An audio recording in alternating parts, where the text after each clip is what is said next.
చేయడానికి కోసమని వేటా అనే ఆర్గనైజేషన్ని ఝాన్సీ అక్క గారు ఇండియాకి తీసుకురావడం చాలా సంతోషం. ఎందుకంటే యుఎస్లో చాలా రోజుల నుంచి వేటా ఉంది. అక్కడ ఉన్నటువంటి విమెన్ కూడా వారికి ఉన్నటువంటి డొమెస్టిక్ ఇష్యూస్ని పరిష్కరించుకోవడంలో అలుపులేని పోరాటం చేసినటువంటి ఝాన్సీ గారికి మొదటగా మనస్ఫూర్తిగా అభినందనలు అక్క. ఎందుకంటే విమెన్ కోసము ఎవరు ఎంత చేసినా కూడా ఇంకా ఒక అడుగు మిగిలే ఉంటుంది. అటువంటిది మీరు ముందుకొచ్చి యుఎస్లో మీకు ఉండేటటువంటి బిజీ టైంలోంచి షెడ్యూల్లోంచి టైం తీసుకొని అనేక మంది మహిళలకు యుఎస్లో కూడా మీరు సహాయం అందించారు. మీకు మనస్ఫూర్తిగా ధన్యవాదాలు. ఇవాళ ఒక మంచి ఉన్నతమైన లక్ష్యంతో ఇండియాలో కూడా ఉన్నటువంటి అనేక మంది మహిళలకు ఒక ఆంటర్ప్రెన్యూర్షిప్ స్కిల్ నేర్పించాలి. మహిళలను వ్యాపారవేత్తలుగా పారిశ్రామికవేత్తలుగా 10 మందికి ఉద్యోగాలు ఇచ్చేటటువంటి ఒక మహిళా పారిశ్రామికవేత్తలుగా తయారు చేయడానికి ఝాన్సీ అక్క గారు చేస్తున్నటువంటి ఈ ప్రయత్నాన్ని మనస్ఫూర్తిగా ఒక మహిళా ప్రజాప్రతినిధిగా ఉన్నటువంటి నేను, మరి ఇవాళ ఒక పొలిటికల్ పార్టీ పెట్టినటువంటి నేను మనస్ఫూర్తిగా అభినందిస్తూ ఉన్నాను. ఈ వేదికకు రాజకీయాలతో సంబంధం లేకుండా అన్ని రాష్ట్రాల నుంచి అన్ని పార్టీల నుంచి మహిళలు ఇక్కడికి వచ్చారంటేనే దీని యొక్క ఇంపార్టెన్స్ అందరూ కూడా అర్థం చేసుకోవాలి. ఎందుకంటే మహిళలు అంటే మనకంతా ఒకటే కులం, మనకు పార్టీలతో సంబంధం లేదు, కులాలతో సంబంధం లేదు, మతాలతో సంబంధం లేదు. నాకు తెలిసి ప్రపంచంలో 2 కులాలు, ఒకటి మగవాళ్ళ కులం, ఒకటి ఆడవాళ్ళ కులం. ఆడవాళ్ళ కోసం ఖచ్చితంగా మనం చేసే పని చేయాల్సిందే. ఇంతకుముందు మేడం జడ్జి గారు రజనీ గారితో నేను మాట్లాడుతూ ఉంటే, మేడం నేను కూడా అదే అనుకుంటున్నాను, జడ్జెస్ ఎంతమంది ఉన్నారు మేడం అంటే, ఎగ్జామ్లలో పాస్ అయ్యి జడ్జిలు చాలామంది వస్తున్నారు, కానీ పై స్థాయికి వెళ్ళిన తర్వాత జడ్జెస్ ఒకరినొకరు రికమెండ్ చేసుకునేది ఉంటారు. అక్కడ మాత్రం ఎక్కువ మగవాళ్ళే ఉంటారు అన్నమాట. కానీ టాలెంట్ ప్రకారం ఎవరికి తీసుకోకుండా అన్నీ నేర్చుకొని అన్నీ చదువుకొని వచ్చిన ప్రతి అవకాశాన్ని వినియోగించుకొని మహిళలు ముందుకెళ్తూ ఉన్నారు. ముఖ్యంగా ఆడపిల్లలు, కాలేజ్కి వెళ్ళే పిల్లలైనా సరే, ఉద్యోగాలు చేసే వాళ్ళైనా సరే, పొద్దున్న లేసి ఇంట్లో అన్ని ఇంటిలిపాదికి అన్నీ రెడీ చేసుకొని బస్సులు పట్టుకొని పబ్లిక్ ట్రాన్స్పోర్ట్లో మళ్ళీ వెళ్ళి ఆఫీస్లో పనిచేయడం, లేదా ఇక్కడికి మా చాలామంది సర్పంచ్లు వచ్చినారు, జెడ్పీటీసీలు వచ్చినారు, పీటీసీలు అందరూ వచ్చినారు. వాళ్ళందరూ కూడా మగవాళ్ళతో సరిసమానంగా పోటీపడి పనిచేస్తున్నారు. కానీ మనందరం ఎక్కడో ఒక దగ్గరికి వచ్చినాక ఒక సీలింగ్ ఉంటుంది, మనం ఎక్కడికో ఒక దగ్గరికి వచ్చినాక ఒక అడ్డుకట్ట ఉంటుంది. సముద్రం ఎట్లయితే ఎంత వేగంగా వచ్చినా ఒక చెరియల కట్ట ఉంటుందో, మహిళలు ఎంత తన్నుకొని ముందుకు వచ్చినా ఎక్కడో ఒక దగ్గర ఒక సీలింగ్ ఉంటుంది. ఎందుకంటే మనం మొత్తం చదువుకొని ఒక జాబ్ చేసి ఇక నెక్స్ట్ ప్రమోషన్ వస్తుందనే టైంలో తల్లిదండ్రులు పెళ్లి సంబంధాలు చూడడం మొదలు పెడతారు. పెళ్లి చేసుకోవాల్సిందే, ఈ ఏజ్ దాటిపోతే పెళ్లి ఎట్లా చేసుకుంటావు అని చెప్పి ప్రమోషన్ రావాల్సిన అమ్మాయిని పిలిపించి పెళ్లి చేస్తారు. తర్వాత ఒక 7-8 ఏళ్ళు గ్యాప్ వస్తుంది, పెళ్ళి పిల్లలు అది ఇది. 7-8 ఏళ్ళు గ్యాప్ వచ్చినాక మళ్ళీ జూనియర్ పొజిషన్ పోయి మళ్ళీ స్టార్ట్ చేయాల్సి వస్తుంది. ఇది యంగ్స్టర్స్కి, ఐటీలో పనిచేసే పిల్లలకి, బ్యాంకింగ్లో, ఫైనాన్స్లో పనిచేసే వాళ్ళందరికీ కూడా ఉన్నటువంటి ఎక్స్పీరియన్సెస్. అంతేందుకు టీవీ ఛానళ్ళలో పనిచేసే వాళ్ళకు కూడా ఒక్కసారి బ్రేక్ తీసుకుంటే మళ్ళీ ఫస్ట్ నుంచి చేయాల్సినటువంటి పరిస్థితి చాలా పెద్ద ఎత్తున వస్తుంది. అంటే కంప్లీట్గా ప్రపంచంలో మనం ఒక లైన్లో పోతుంటే కుటుంబ వ్యవస్థ మనకు చేదోడు వాదోడుగా కూడా ఉంటుంది, కొన్ని సందర్భాల్లో అడ్డుకట్టగా కూడా ఉండేటటువంటి పరిస్థితి ఉంది. మరి వీటిని ఎట్లా మనం తోసిరాజని ముందుకెళ్ళాలనే విషయం ఖచ్చితంగా ఆలోచన చేసుకోవాలి. అయితే అన్నీ విమెనే చేయాలా, విమెన్ చేస్తేనే అవుతుందా అంటే కాదు. డెఫినెట్గా గవర్నమెంట్స్ హెల్ప్ చేయాలి, ఫ్యామిలీస్ హెల్ప్ చేయాలి, సొసైటీ కూడా హెల్ప్ చేయాలి. ఒక గవర్నమెంట్ ఆర్డర్ రేపు పొద్దున్నకి తెచ్చుకోవచ్చు. ఏమని? ప్రతి జాబ్లో, ప్రతి ఆఫీస్లో 50% మహిళలు ఉండాలని ఒక గవర్నమెంట్ ఆర్డర్ తేవచ్చు. కానీ అంత మాత్రాన అంతమంది మహిళలు వచ్చి ఆ జాబ్లో చేరుతారా అంటే దానికి గ్యారంటీ లేదు. చేరడానికి ఇంట్లో వాళ్ళు సహకరిస్తారు, గ్యారంటీ లేదు. ఒక చిన్న ఎగ్జాంపుల్ చెప్తాను మీకు. అంతకుముందు తెలంగాణ వచ్చిన తర్వాత పోలీస్ డిపార్ట్మెంట్లో 33% విమెన్ ఉండాలని కాన్సెప్ట్తోని అందరూ కూడా ఫైట్ చేసి 33% పోలీస్ డిపార్ట్మెంట్లో విమెన్కి రిజర్వేషన్ తెచ్చుకున్నాం, పోలీస్ కానిస్టేబుల్ జాబ్స్లలో.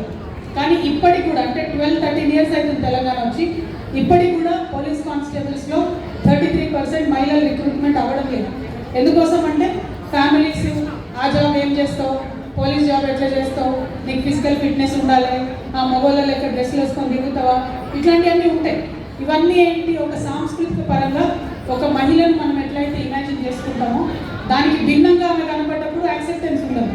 మేడం కూడా మాట్లాడుతూ చెప్పారు, కొన్ని మోడర్న్ అలవాట్లు ఈ మధ్యలో ఆడపిల్లలకు వస్తున్నాయి కాబట్టి వాళ్ళని చూస్తే నాకు కొంచెం జలసి అనిపిస్తుంది. ఎందుకంటే మా కాలంలో అవన్నీ అలవాటు లేదు. అంటే ఎక్కడ కొంచెం భిన్నంగా కనపడ్డా కూడా విపరీతంగా ఆడవాళ్ళని అనగదొక్కడానికే ప్రయత్నం చేస్తారు, కానీ ఇప్పుడు కూడా ఏం సపోర్టివ్గా లేదు మేడం సిస్టమ్ ఎక్కడ. ప్రత్యేకించి ఇవాళ నేను రాజకీయాల్లో ఉన్నాను, నేను ఎవరినో ఇక్కడ ఒక చిన్న మాట మాట్లాడితే 1,00,000 మంది నన్ను ట్రోల్ చేస్తారు. నేను ఏం మాట్లాడినా అన్నది మాట్లాడరు, వెంటనే తిట్లోకి ఎత్తుకుంటారు. ఈ ఆడవాళ్ళకి అవకాశం ఇస్తే వీళ్ళకు ఇట్లనే మాట్లాడతారు వీళ్ళని చెప్పి జెండర్ బేసిస్ మీద మాట్లాడతారు. అంటే world is tilted against us. ప్రపంచమే మనకు బయాస్లో ఉంది, సమతుల్యంగా లేదు. దాన్ని సమతుల్యంగా చేయడానికి మన వంతు ప్రయత్నం అయితే మనం చేయాలి. వేటా లాంటి ఆర్గనైజేషన్ వల్ల ఆ ప్రయత్నం ఇంకొంచెం బలీయంగా ముందుకెళ్తుందని చెప్పి నేను బలంగా నమ్ముతున్నాను. But at the same time we should know certain facts. ఈ రోజు కూడా టిల్ టుడే తెలంగాణలో 2026వ సంవత్సరంలో గ్రామాలలో పెళ్ళైనటువంటి టీనేజ్ మదర్స్ అంటే 15 to 19 ఇయర్స్ మధ్యలో పెళ్ళయి ప్రెగ్నెన్సీ వచ్చి అమ్మలైనటువంటి వాళ్ళ సంఖ్య 7.2% ఉంది. అంటే ప్రభుత్వాలు అన్ని ప్రయత్నం చేసినాయి బాల్య వివాహాలు రద్దు చేద్దామని. అనేక మంది ఇన్సెంటివ్స్ ఇచ్చిండ్రు.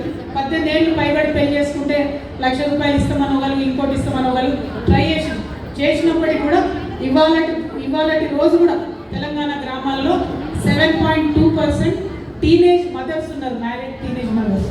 అదేవిధంగా సిటీస్లో హైదరాబాద్ లాంటి city included 2.7% married teenage mothers ఉన్నారు.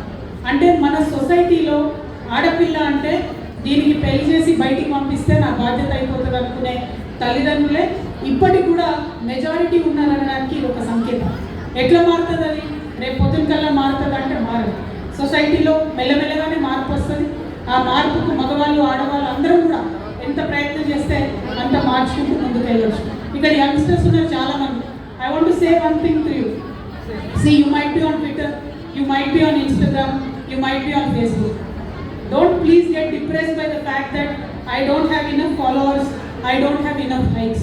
Because that followers and likes is basically an algorithm. That algorithm should not define the confidence that you have in yourself. Algorithm ఇచ్చే కాన్ఫిడెన్స్ మనకు పనికిరాదు. మన సెల్ఫ్ వర్త్, మన కాన్ఫిడెన్స్, మనమేమిటి, మనం పడుతున్న కష్టం ఏంటి, మన గోల్ ఏంటి అన్న దాన్ని బట్టి డిఫైన్ చేయాలి తప్పితే ఊరికేనే ఏదో లైక్ రాలేదో ఫాలోవర్ రాలేదో కాదు. ఎందుకంటే that entire internet is biased against women, particularly artificial intelligence.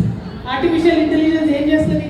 మనుషులు ఎట్లున్నారో, పేపర్లు ఏం వార్తలు వస్తున్నాయో, వెబ్సైట్లు ఏం వార్తలు వస్తున్నాయో అవి చూసి నేర్చుకొని ఏఐ కూడా రిజల్ట్ ఇస్తుంది. సో మీరు ఎవరైనా అమ్మాయి గురించి ఏదైనా డిస్క్రిప్షన్ ఇవ్వండి, ఏదైతే అందరూ తిట్టుకునేటటువంటి ఒక అమ్మాయి బొమ్మను తీసి మీకు ఆర్టిఫిషియల్ ఇంటెలిజెన్స్ ఇస్తుంది. అంతేగాని కొత్తగా ఇవ్వదు. ఎందుకంటే సొసైటీలో ఉన్న కుళ్ళు, బయాస్, కమెంట్స్ అవి తీసుకునే ఏఐ కూడా పనిచేస్తుంది. సో ఇక్కడ ఉన్న యంగ్స్టర్స్ అందరూ నేను ఒకటే రిక్వెస్ట్ చేస్తాను. It doesn't matter how you look, it doesn't matter what is your height, it doesn't matter what is your colour.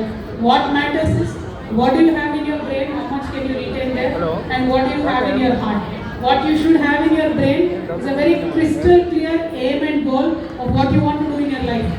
What you should have in your heart is very clear, conscious and unwavering courage. No matter what, you should go ahead. Decision తీసుకోవద్దు. Decision తీసుకుంటే మాత్రం మీ మాట మీరే వినొద్దు. ఓకేనా? Decision తీసుకుంటే మంచిగా పక్కన I can't hear any voice. All the girls? All the women? Yeah? Thank you so much. So I hope Beta does really well in India, and I hope all of you do very, very, very well in your life, extremely well in your. Thank you. Jai Telangana.